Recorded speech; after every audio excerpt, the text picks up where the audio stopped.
estudo feito por uma universidade de São Paulo estima que quase 30 milhões de pessoas no Brasil têm parentes com alguma dependência química. E a facilidade para entrar no mundo das drogas não é a mesma para sair. O trabalho de recuperação exige não só do dependente, mas também de toda a família. Mas é possível. Ontem foi lembrado o Dia Internacional de Combate às Drogas. E a gente traz esse tema hoje aqui no quadro MGTV Responde.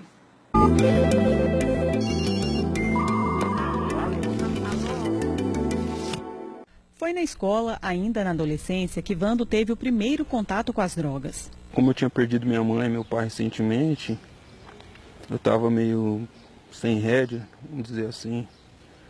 E pra mim aquilo ali era como se fosse uma... Na época era tipo moda, todo mundo... Na época, quando eu comecei fumando maconha. Então eu via todo mundo fumando ali e tal.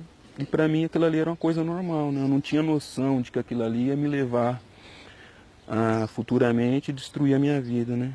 Foi a porta de entrada para outras drogas mais fortes como o crack. Há cerca de um mês buscou a ajuda de familiares e pediu para ser internado. Eu já tinha perdido tudo, né? Já tinha perdido minha dignidade, já tinha perdido... né? Porque os bens materiais eu não levava tanto em consideração. O que me deu um baque mesmo assim foi quando eu olhei para um lado, olhei para o outro e vi que minha família já não confiava mais em mim. Eu vi que eu tinha perdido já... que eu já tinha, né, perdido contato com meus filhos, tinha perdido contato com as pessoas que eu amava. Porque a pessoa quando está no mundo da droga, no uso constante, abusivo de drogas, ela não pensa mais na família, não pensa mais nos filhos, né? Normalmente é na adolescência que muitos jovens começam o envolvimento com as drogas. Na maioria dos casos, buscando uma diversão, que para muitos é o início de uma longa vida de sofrimento. Toda aquela pessoa que começa a fazer o consumo de drogas, substâncias psicoativas, geralmente ele sempre se inicia num estágio recreativo. É o usuário então recreativo, né? Que ele faz uso finais de semana, em festas. E esse usuário recreativo, entendendo-se então que ele teve uma experiência positiva com a substância, ele vai passar agora então para um próximo estágio, que é o abusivo. Quem é esse usuário abusivo então? Aquela pessoa que já não consegue ir trabalhar na segunda-feira, que já pede para sair mais cedo na sexta. O próximo passo é alarmante, que é o dependente químico. Entrou na dependência. E quem é o dependente? Esse é clássico definir. É aquele que vive para usar e usa para viver. Essa pessoa que já não tem controle nenhum sobre a sua vida. Carlos conhece bem esse caminho. Ele foi usuário, morou nas ruas e foi preso por conta do vício. Há 4 anos, depois de 18 internações, conseguiu se livrar das drogas. Foi nessa clínica terapêutica, onde hoje ele é coordenador, que redescobriu uma vida sem drogas. É um ambiente protegido, onde que nós vamos trabalhar e lidar com essas pessoas no mais íntimo da recuperação, entendendo o tempo e o espaço, aonde que a ferida foi aberta, o porquê que essa pessoa então se tornou um dependente químico. O centro terapêutico tem hoje 17 internos, todos em uma luta diária contra o vício. Bruno chegou recentemente. Ele estava na Cracolândia, em São Paulo, e buscou ajuda depois da operação da Polícia Militar contra o tráfico na região.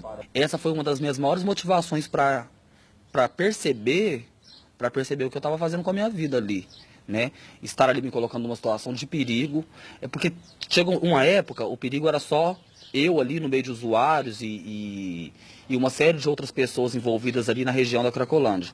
Depois, o poder público se tornou uma ameaça também para a minha vida ali na rua. O modelo de tratamento aqui é voluntário. Os internos passam boa parte do dia em atividades de trabalho. O tratamento dentro da clínica dura em média cerca de 9 meses. E um dos principais desafios ainda é prepará-los para a reintegração à sociedade. Por isso, o acompanhamento da família é tão importante. Quando descobriu que o irmão era usuário, Wagner acreditava que a família sozinha poderia ajudá-lo.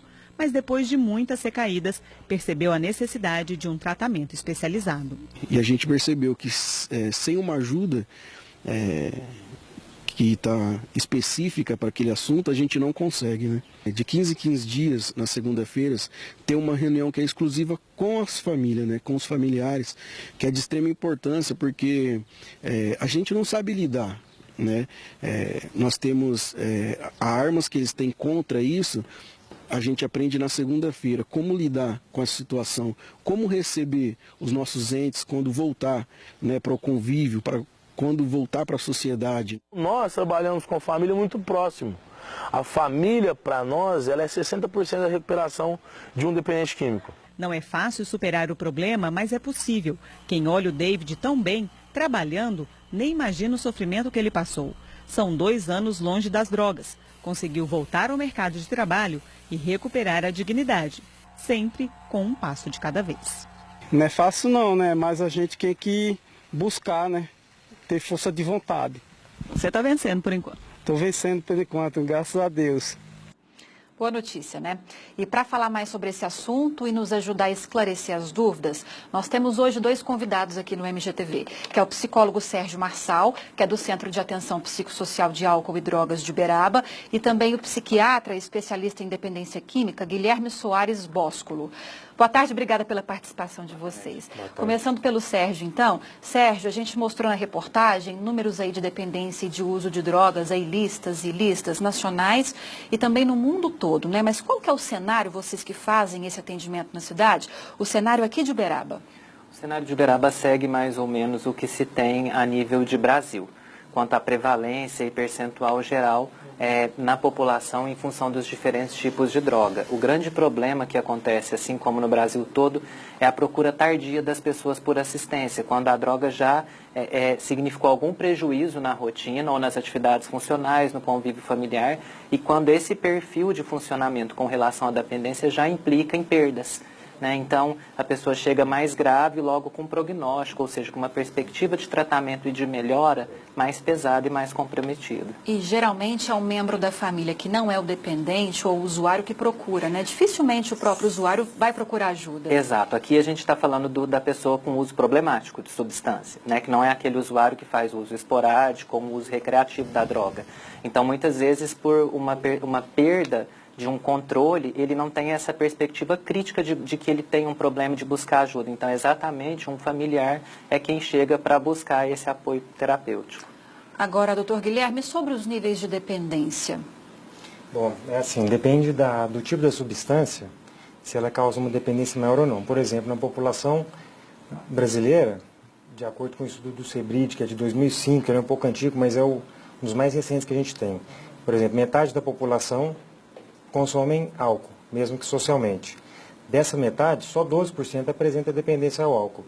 E assim com as outras drogas. Porém, quanto maior o potencial de dependência da droga, quase a totalidade que usou naquele ano tem a dependência. Por exemplo, do álcool 50%, só 10% é dependente, 50% que bebem.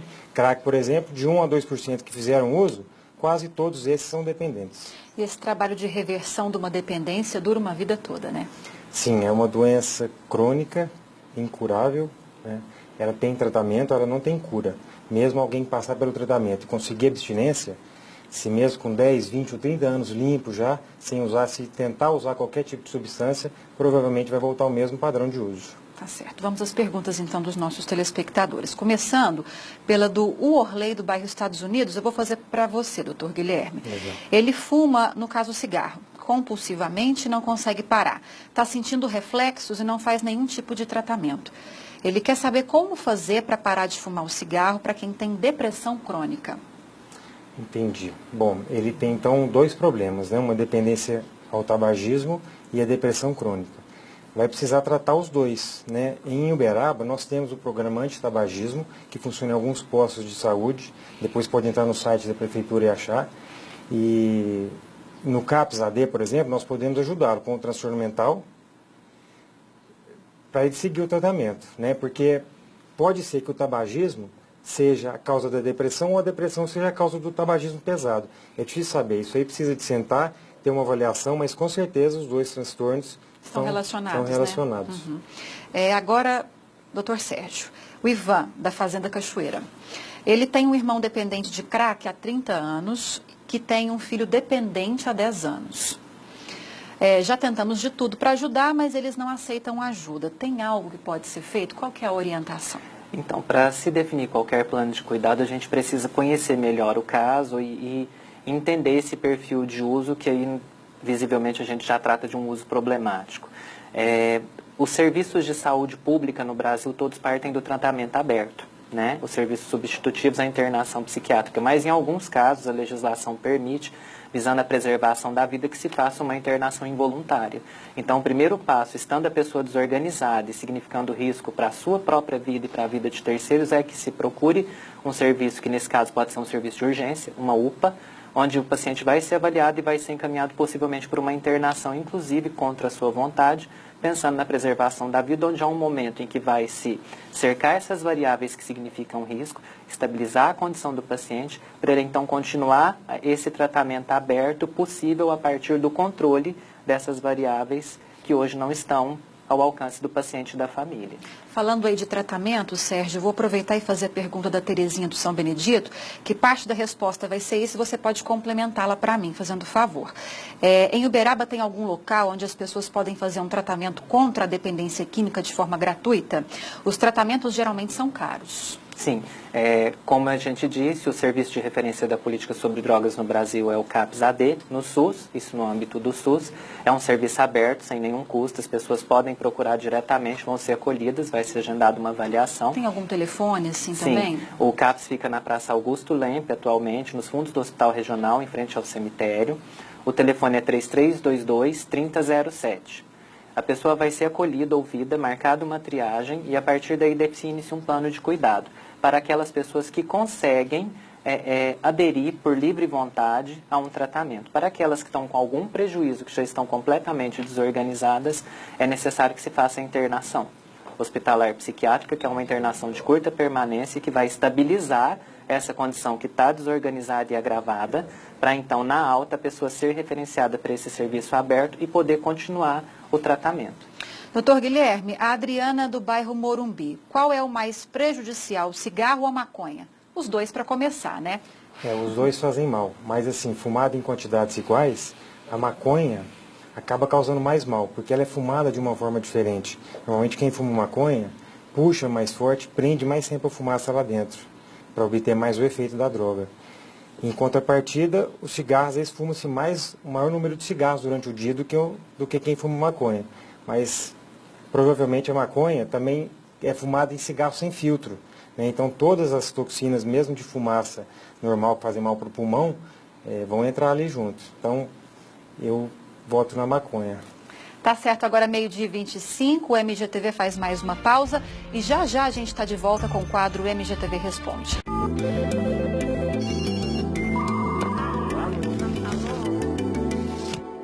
Estamos de volta com o quadro MGTV Responde, lembrando que o nosso tema de hoje é recuperação da dependência química. Aqui comigo o psicólogo Sérgio Marçal e o psiquiatra Sérgio Boscolo. Vamos a mais perguntas então. A moradora do bairro Fabrício, que não quis se identificar, doutor Guilherme, pergunta se a dependência química em bebida alcoólica pode causar transtorno bipolar. Bom, álcool e drogas podem causar o transtorno? Podem sim, né? Até que, para a gente fazer diagnóstico em psiquiatria, um dos critérios sempre é excluir se tem álcool ou droga na história. Porque qualquer substância psicoativa, ou seja, substâncias que podem alterar o funcionamento do cérebro, podem causar transtornos que simulem uma doença psiquiátrica. Então, além deles poderem causar isso que podem enganar, parecer, realmente podem causar. Qual seria o tratamento nessa situação? Porque uma coisa leva a outra. Bom, se a gente identificar numa consulta que a causa do transtorno seria as substâncias, primeira coisa é a abstinência, para depois provavelmente esse transtorno vai melhorar. Agora, se a gente identificar que é um transtorno já que pode vir antes do uso ou junto com o uso, tratar os dois. Tá certo. O Fausto, do bairro Leblon, fez uma pergunta que a gente já respondeu, a pergunta da Terezinha no bloco passado, mas eu vou pedir apenas para você repetir o telefone do CAPS, tá, Sérgio? Ele pergunta quais são os locais de tratamento em Uberaba. Reforça o telefone para que ele possa entrar em contato. O CAPS-AD, o telefone é 3322-3007. Vamos para a próxima, então. A Lucélia do São Geraldo. Já internei meu irmão por 3 vezes, ele tem 48 anos, é usuário desde os 18 anos de idade. Já vendeu tudo que tinha em casa, perdeu esposa, namorada. Sempre que tem uma melhora, vem a recaída. O que fazer? Então, nesse sentido é muito importante dizer que a internação para esses casos ela é só o começo do tratamento.